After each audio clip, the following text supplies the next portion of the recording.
in the year of our Lord 1829, when the soot of progress still clung to the crumbling bones of ancient England, there stood a manor that seemed to decay from the inside out. Thistlebrook Grange, tucked in the fog-laden hills of Yorkshire, was less a home than a wound in the earth-bleeding memory, silence, and secrets through its cracked stone walls.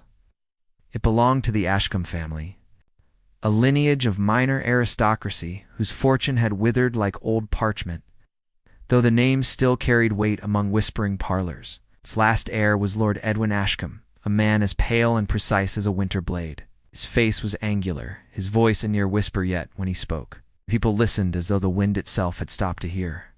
Edwin was a physician by training, a scholar by obsession, and a recluse by design. He never married, never courted, and was often seen walking alone across the moor at twilight, murmuring into the mist. Those who met his gaze claimed it felt like looking into a mirror that had already cracked. He lived with his younger sister Eleanor, woman of uncommon grace, locked perpetually in mourning black. Eleanor had once been the toast of Yorkshire balls, a cello prodigy, with fingers that seemed to draw melancholy out of the very air. But one cold spring, a man named Percival Greenher fell from the cliffs behind the manor and was swallowed by the sea. His body was never recovered. Eleanor stopped playing the cello that day. Some say the sound of strings reminded her of screaming. What began then, quietly and almost imperceptibly, was the transformation of Thistlebrook Grange. The ivy grew darker. The halls grew colder. The walls, they said, began to weep salt. And Edwin. He became obsessed with a singular question, one that would echo through the bones of the house for years to come. What is the exact moment when life leaves the body? He kept journals, stacks upon stacks of them, entry charting the decline of patients from fever, injury, madness. He dissected animals, then birds, then stray dogs, bought in the alleys of Leeds for a half-crown and a lie. His inquiries became surgical, then ritualistic, then something else entirely.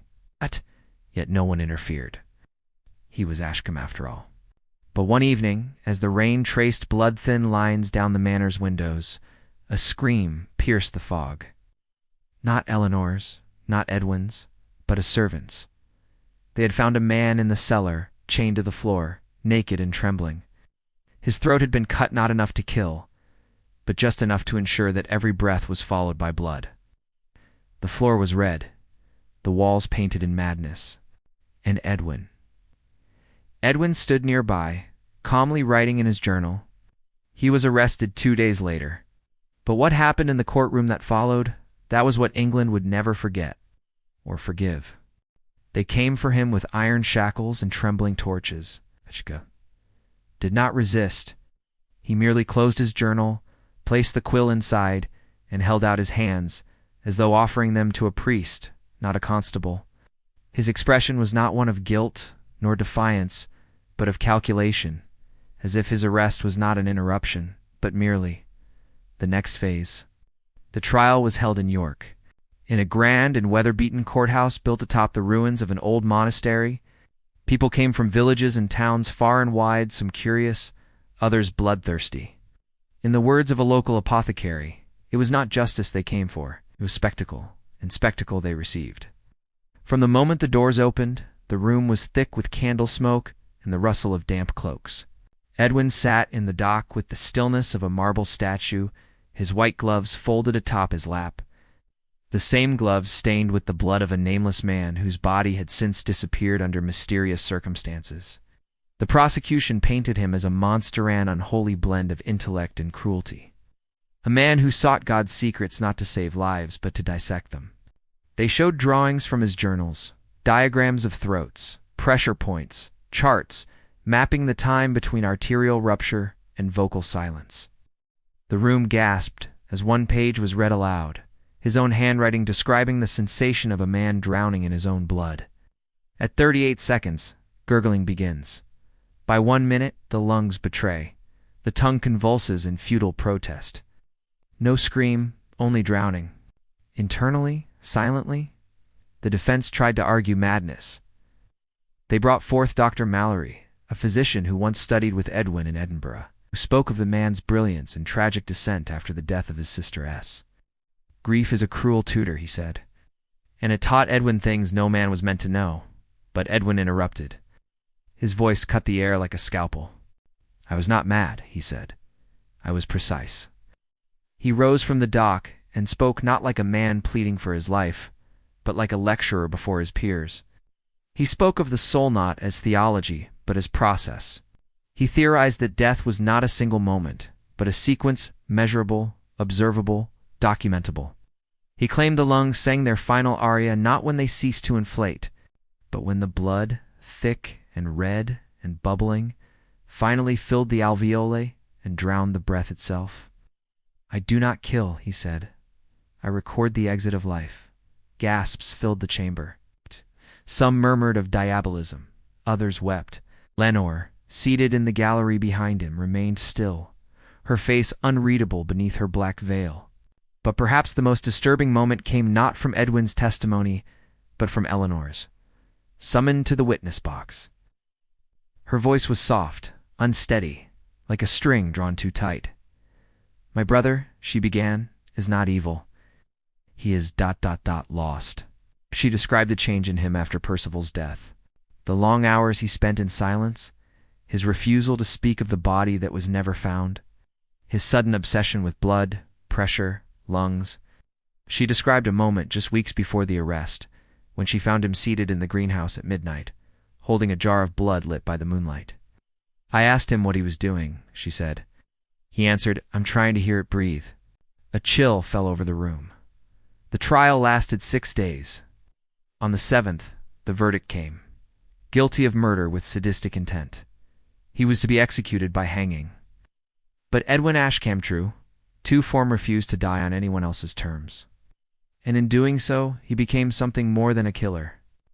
He became legend. The date was set. March 11th, 1830, at dawn. Edwin Ashcombe was to be hanged at Tyburn Gallows, before a crowd expected to number in the thousands. The public fascination had swelled into mania. Pamphlets were printed, satirical plays performed, and street vendors sold mock Ashcombe journals bound in red-stained paper. The name became a myth before the man had even met his noose. But in the final days before his execution, something began to change.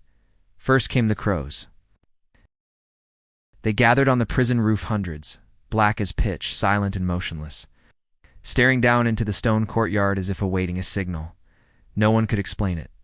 Guards threw rocks, priests prayed. Still the crows remained. Then came the bleeding. Not Edwin's, but the walls of his cell. Guards reported a crimson trickle seeping from the mortar behind his cot sticky, metallic, unmistakably blood.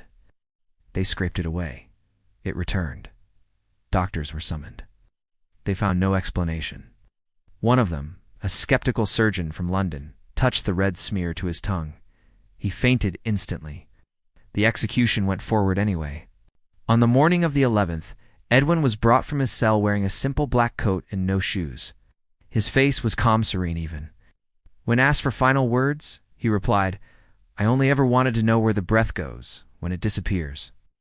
Then he looked upward and whispered, almost to himself, I think I've found it. They placed the noose around his neck. The crowd hushed. The executioner gave the signal, and then nothing. The trapdoor fell. Edwin dropped. But no crack echoed across the courtyard. The rope had snapped. Gasps erupted. Some screamed.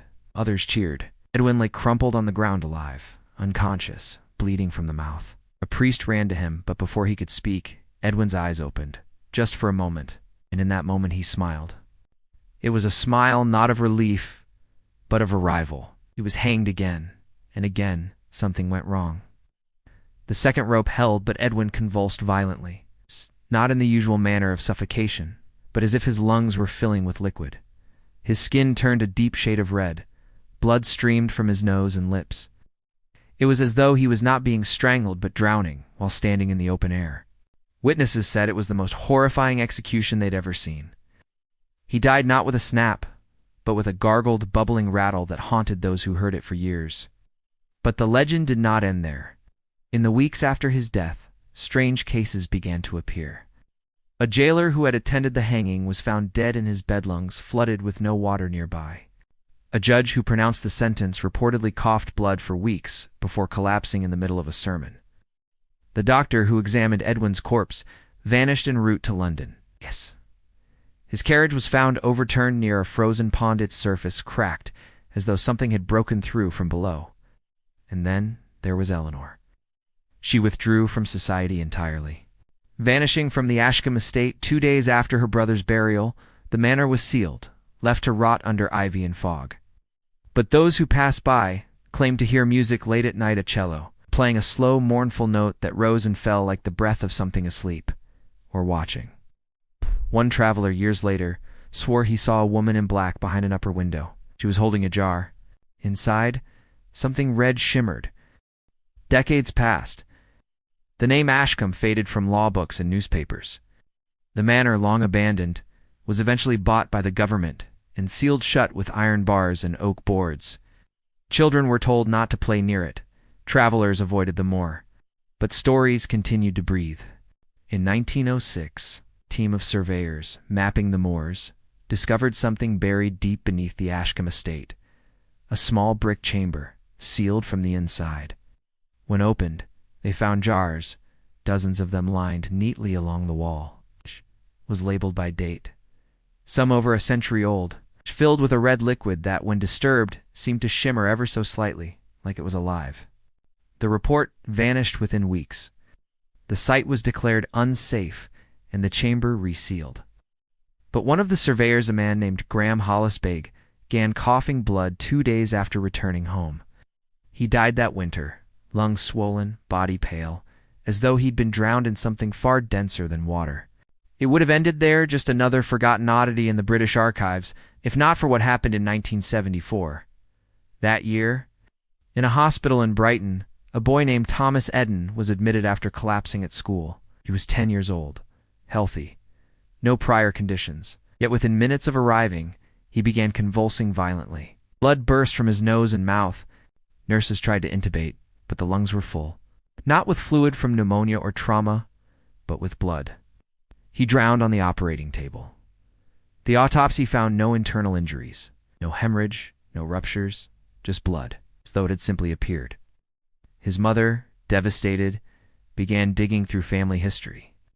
The name Edine, she learned, was a bastardization of Ashcombe. Altered in the late 1800s, when a surviving branch of the family fled north and changed their identity. She never spoke to reporters again. In the years that followed, scattered across England, came whispers of what people began calling the Ashcombe affliction. Young menaways mendiing suddenly, blood-filling lungs with no medical explanation. Some were descendants of those present at Edwin's execution. Few had never even heard the name, yet they shared a common nightmare, often scribbled in journals or whispered to nurses just before death. The breath is thick, and someone is watching me breathe. By 2001, the pattern had caught the attention of a fringe historian named Dr. Annabel Kersey. She compiled the deaths, the testimonies, the sealed court records. In a late-night radio interview, her only public statement, she said, "It's not a curse, it's a continuation." Ashcombe didn't die. He transcended the moment of death and became the moment itself. When asked what she meant, she replied only, "Death is an event for most of us. For him, it's a place. Sometimes he invites us in." She disappeared in 2002. To this day, no one has lived past 30 in the direct Ashcombe bloodline. The manor still stands, though the government denies its location. Some say the windows are bricked over. Others say something moves behind them. Every so often, someone claims to hear a cello from the mist. A low, breathing note, drawn out, wet, and waiting.